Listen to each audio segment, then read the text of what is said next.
In this video, we use Onenote and the HP prime to solve for 1 point in a system of linear equations.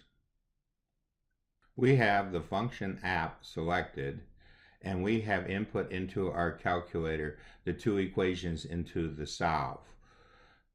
The ratio of the x's is 6 to 6, which is 1 to 1. The ratio of the y's is -1 to 4. When these two ratios are not equal, that means that we have one solution. To get the solve key, we press the toolbox, make sure we're in CAS, press 3, and then press 1.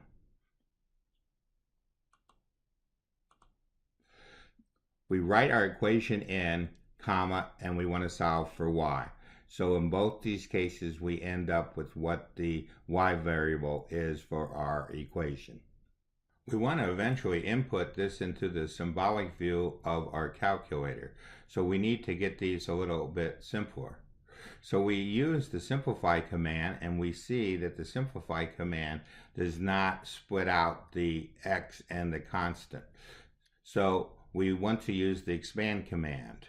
To find the expand command, we hit our toolbox, we hit algebra 1, and we see that option 3 is the expand command.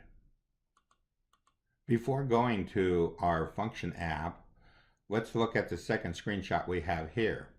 So we go over to our calculator and we scroll the history area to see the values that are in our second screenshot.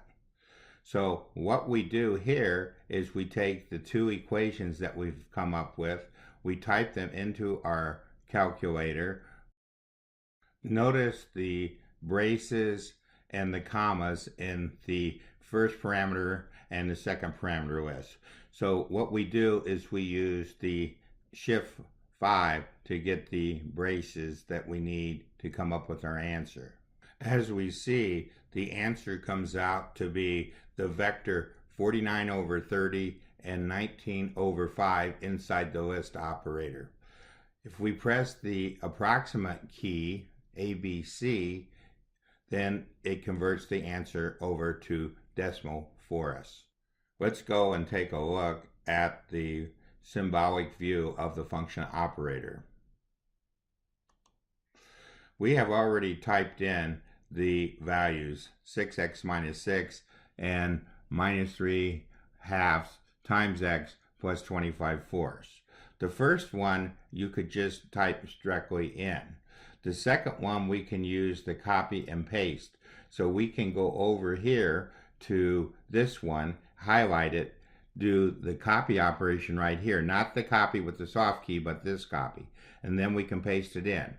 When we do this, so if we highlight this and we say edit, we notice that here we have a capital letter, where over here we had lowercase letters. We also had the list operator with this particular answer.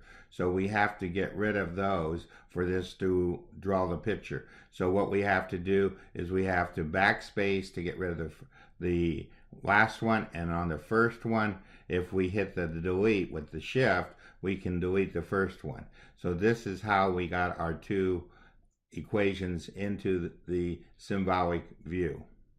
Press OK. Now let's go and plot our answer. When we hit the plot, we come up with the graph that we have over here. At this time, it does not have these particular values, and the graph does not have the labels, and the graph is not set to the standard but actually zoomed in. So we did a little bit of massaging to come up with the graph. So if we hit our menu key and we hit zoom, we use the zoom in to get out of the standard.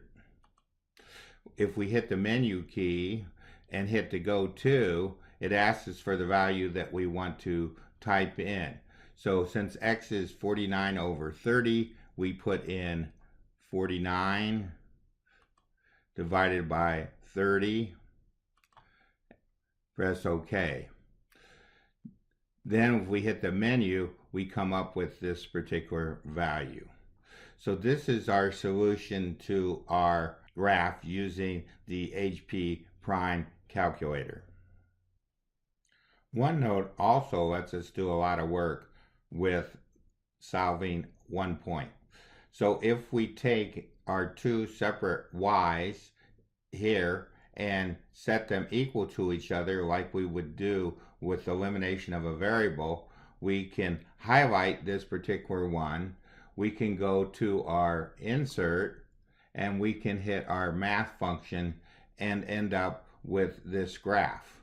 If we also hit our math function and then we hit solve for x, it will give us this answer, which we can copy over to this area. Before we end, let's look at Onenote's function in action. So we highlight it, we go to math, we hit solve for x. So that's how we came up with this answer right here. If we hit show steps, it will show all the different steps involved here. It's easier just to do this ourselves. If we go back to here and we graph both sides in 2D, that's how we come up with our graph. This ends our lesson on coming up with a solution for two lines that are 1 point.